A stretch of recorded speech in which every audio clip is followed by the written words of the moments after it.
खुलुमबाय आं सिबिरानि ब्रह्म गोजोन फुंबिलिनि बयनिसिमबो गाहाम हामलायनायखौ जासिहरनाय थाबाय आसा खालामो नोंथांमोना गासिबो मोजाङैनो दङ नोंथांमोननि थाखाय आं गोदान मोनसे भिडिअ लानानै फैबावबाय अन्नानै भिडिअखौ जोबजासिम नायलांदो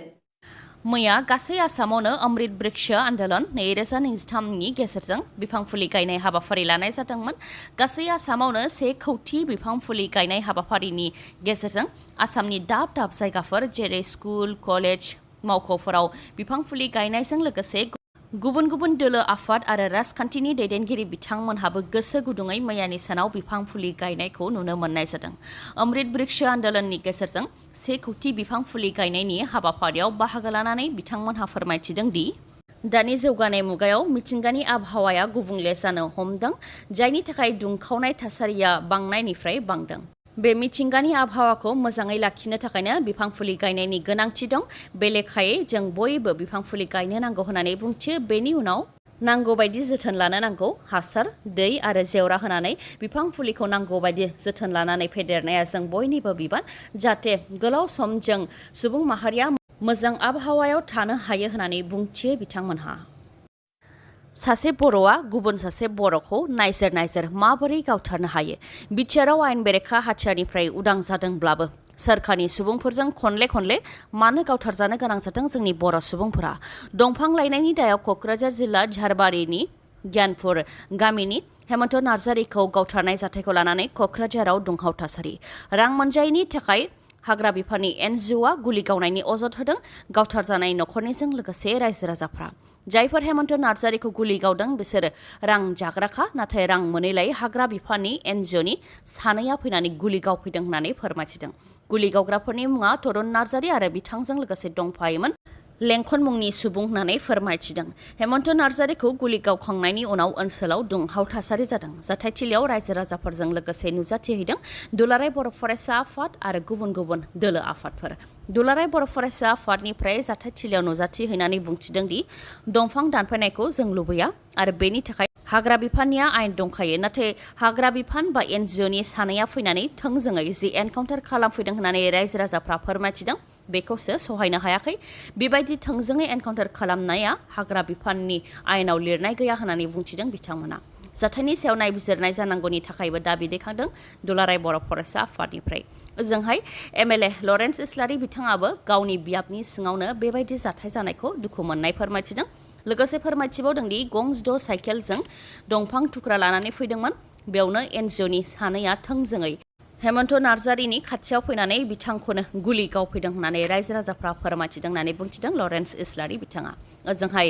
गुलि गावग्रा सोद्रोमाफोरा एनजिअ'नि नङा होननानै बुंथिदों बिटिसिनि हाग्रा बिफाननि इएम रनजित बसुमतारी बा बिआर फेरेंगा बिथाङा बेयाव गोरोन्थि बुजिलायनाय जादों होननानै बुंथिदों बिथाङा सोरबा राजखान्थिगिरिनि खुगायाव एनजिअ मुं ओंखारदों नाथाय एनजिअ'आ हाग्रा बिफानखौ रैखाथि होआ हाग्रा बिफानासो हाग्राखौ रैखाथि होयो होननानै बुंथियो लोगोसे एनजिअ'नि होननानै सोरबा फोरमान होनो हायोब्ला होथों बेखौ आं चेलेन्ज खालामगोन होननानै बुंथियो बिआर फेरेंगा बिथाङा जाथायनि सायाव नायबिजिरनो थाखाय क'क्राझार डिसिआ मेजिस्ट्रेट इनकुवेरि बिथोन होबाय होननानैबो फोरमायथिदों प्रमद बर'आ आरो बिनि रिपर्टखौ 7 साननि गेजेरावनो होनो थाखायबो बिथोन होदों जाय दायनिगिरि बे साजा मोनखागोन होननानै बुंथियो बिथाङा लोगोसे आयेन बेरेखा दंफां दाननायनिफ्राय रायजो राजाफ्रा जाहाथे सांग्रां जायो बेनि थाखायबो रायजो राजाफोरखौ खावलायो प्रमद बर'आ लोगोसे गावथारजानाय हेमन्त नार्जारिनि न'खरनो अनसुंथाइ होनो थाखाय सावरायनानै थांखि लानाय जागोन आरो जायनाखि बिथांनिया सानै फिसाफोर दंमोन बिथांमोननि फरायनायनि राहाखौ लानो थाखायबो हाग्रा बिफानखौ बुंथिनाय जाबाय होननानै फोरमायथिदों प्रमद बर'आ नाथाय खोथाया बेयावनो जोबनानै थाङा बिटिआर गोरोबथा गोजोन गोरोबथा जानायनि उनावबो गुबुन जाहोननि थाखाय जोंनि बिटिआरआव बर' सुबुंफोरा सोरखारनि मानसिफोरजों गोबां गावथारजाबोनो गोनां जादों नाथाय बेनि थाखाय जेब्ला थार बिजिरनाय नागिरो अब्ला थार बिजिरनायखौ मोननाया जोबोद गोब्राब गुबुन हारिनि सुबुंफोरा जोंनि सायाव गोबां हाराहास्ति खालामनायखौ जों उन्दैनिफ्रायनो नुबोदों नाथाय बर'आनो जुदि बर'नि सायाव बेबायदि अननाय गैयै दिन्थियोब्ला बियो जों गासैनिबो थाखाय जोबोद दुखुनांथाव एशिया काप 2023 आव भारतआ देरहाबाय 90 खेबनि थाखाय भारतनि क्रिकेट हान्जाया एशिया कापखौ देरहानो हाबाय श्रीलंकाखौ फेजेननानै भारतनि हान्जाया गोरलैयैनो देरहानो हादों एशिया काप 2023 नि फाइनाल गेलेनाया कलम्बोनि आरो प्रिमादासा स्टेडियामाव गेलेनाय जादोंमोन, जेराव भारतनि हानजानि मोहम्मद सिराज बिथांनि गोख्रों गेलेनायनि मददजों भारतनि हानजाया 10 उइकेट्सआव देरहानो हादों। 80 खेबनि थाखाय एशिया कापआव मुं लिरनो हानायखौ लानानै मैयानि सानाव भारतनि गेजेरावनो मोनसे रंजानायनि थासारिमोन। भारतनि क्रिकेट मोजां मोनगिरिफोरजों लोगोसे राजखान्थिनि दैदेनगिरि बिथांमोनहाबो मैयानि सानाव रंजानायखौ फोरमायथिदों। दुखुनांथाव आरो गिथावना जाथाय ब्राजिलनि एमाजन हाग्रायाव प्लेन क्रेश जानायजों 14 जिउ खहा जादों। गंसे प्राइभेट प्लेनआ एमाजन हाग्रायाव क्रेश जादों, जायजों प्लेननि सिङाव थानाय गासैबो सुबुंफोरा थैनो गोनां जादों। 14 नि मादाव 12 पेसेन्जारफोरमोन आरो 2 पाइलटमोन आरो गासैबो ब्राजिलनिनो थागिबिमोन। रिपर्टनि बायदिब्ला प्लेननि गेजेरजों थांनानै ना हमहैनो थाखाय गोबां अखा हानायनि गेजेरावबो पाइलटआ प्लेनखौ सालायलांदोंमोन, नाथाय हरखाबै गोबां बारहुंखा बारनायनि जाहोनाव बार्सिल'स टुरिस्ट टाउनाव बाख्लायनो नागिरदोंमोन। नाथाय दुखुनांथाव बे समावनो प्लेनआ क्रेश जादों आरो प्लेनाव थानाय गासैबो सुबुंफोरानो थैनो गोनां जादों। क्रेश जाखांनायनि उनाव गुमलाव उखुन्दै खुजोबनायखौ नुनो मोननाय जादों आरो सासेबो सुबुङा जिउ रैखा मोननो हायाखै। प्लेन क्रेश जानाय खौरांखौ मोननाय लोगो लोगोनो रैखा खालामग्रा हानजाया जाथायथिलियाव नुजाथिहैदोंमोन, जेराव बायनाय प्लेननि थुख्राखौ मोननो हादों। हादराव कंग्रेस दोलोआ फैफिनहांनो हमदों। खोला भारतआव कंग्रेस दोलोआ गोख्रोंनिफ्राय गोख्रों जाबोगासिनो दं। राजस्थान रायजो आरो कर्नाटकआव कंग्रेस दोलोआ देरहाखांनायनि उनाव बिसायख'थिनि समाव होनाय रादायफोरखौ माखासे समनि उनावनो मावफुंनानै दिन्थिनो हादोंमोन। दा कंग्रेस दोलोआ सा-सानजा भारतनि गुबुन रायजोफोरावबो कंग्रेस दोलोखौ गोख्रों खालामनो थाखाय खामानिखौ मावगासिनो दं। तेलेंगानायावबो जानो गोनां बिधान सभा बिसायख'थिखौ नोजोर होनानै कंग्रेस दोलोआ थाग थियारि जादों। तेलेंगानायाव कंग्रेस दोलोआ देरहायोब्ला माखासे समायखिराफोरखौ मावफुंनानै होनो थाखाय खोथा होदों। मिरुनि कंग्रेस दोलोनि आफादगिरि मल्लिकार्जुन खरगे बिथांजों लोगोसे राहुल गान्धी बिथाङाबो तेलेंगानानि हायद्राबादाव खुंनाय गेदेर जथुम्मानि गेजेरजों माखासे समायखिराखौ होदों। बिसायख'थिनि समायखिराफोरा जाहैबाय: सेथियाव दङ महालक्ष्मी बिथांखिनि गेजेरजों साफ्रोमबो आइजोफोरनो दानफायाव 2500 रां होनाय जागोन। 500 राङावनो गेस सिलिन्डार होनाय जागोन आरो आरटीसी बासआव आइजोफोरा बेसेन नाङालासे दावबायनो हागोन। रायधु भरोसा बिथांखिनि गेजेरजों आबादारिफोरनो बोसोराव 15,000 रां होनायजों लोगोसे लेबारफोरनो बोसोराव 12,000 रां आरो मोनफ्रोमबो 100 कुइन्टेलाव 500 रां ब'नास होनाय जागोन। थामथियाव दङ गृह ज्योति बिथांखिनि गेजेरजों गासैबो नखरावनो 200 इउनिटसिम बेसेन नाङालासे मोब्लिब सिबिथाय होनाय जागोन। ब्रैथियाव दङ इन्दिराम्मा इन्लु बिथांखिनि गेजेरजों हा न' बां गैजायैफोरनो 5 लाख रां आरो तेलेंगानानि थाखाय सोमावसारनाय बिथांमोननो मोनफ्रोमबो नखरनो 250 स्कुवेर यार्ड हा राननानै होगोन। बाथियाव दङ युवा विकासम बिथांखिनि गेजेरजों फरायसाफोरनो 5 लाख रांनि विद्या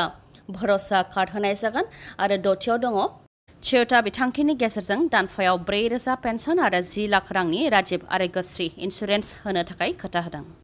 कर्नाटक रायजोआव रायजो राजाफोरनो जि खोथा होदोंमोन आरो खोथा होनाय लेखायै मावफुंनानै होदोंमोन, बेबायदिनो तेलेंगाना रायजो बानायनो थाखायबो कंग्रेस दोलोआ जेरै खोथा होदोंमोन बेबायदिनो तेलेंगाना रायजो बानायनानै होदों। बेनिखायनो रायजो राजाफ्रा जाहाथे कंग्रेसखौ सोरखाराव लाबोयो, बेनि थाखाय रायजो राजाफोरखौ खावलायदों कंग्रेस दोलोनिफ्राय। आसाम पुलिस आरो हाग्रा बिफाना जथायै अपारेशन खालामनानै सनितपुर जिल्लानिफ्राय 2 फलान हमनो हादों आरो बिसोरनिफ्राय पिस्तल आरो गुलिबो हमनो हादों। पुलिसा फोरमायथिनाय बायदिब्ला मोनसे स्रोद खौरांनि सायाव बिथा खालामनानै आसाम पुलिस आरो हाग्रा बिफान जथायै मुस्लिम चापरि ओनसोलाव अपारेशन खालामदोंमोन। बेयावनो जुल्फिकार आली आरो ताजिबुर रहमान मुंनि 2 सुबुंखौ हमनो हादों आरो बिसोरनिफ्राय गंनै 7.65 mm पिस्तल लोगोसे 2 मेगजिन आरो गरथाम गुलिबो हमनो हादों। 2 फलाननि हेंथायै दा केस रेजिस्टार खालामनाय जाबाय आरो बे फलान खालामनायाव सोर सोरनि लोब्बा दं बेखौ मिथिनो थाखाय सोंनाय फिननाय लानायनि हाबाया जागासिनो दं होननानै फोरमायथिदों। मणिपुर रायजोनि थासारिया दासिमबो मोजां नङा। इन्डियान आर्मिनि सासे जवानखौ लांखारनानै गावथारहैनाय जाथाय जादों सोनाब इम्फालाव। इन्डियान आर्मिनि जवान सिपाही सार्थव बिथांखौ सोनाब इम्फालाव लांखारनानै गावथारहैदों। बिथाङा 39 बोसोर बैसोनिमोन आरो बिथाङा मणिपुरनि लाइमाखं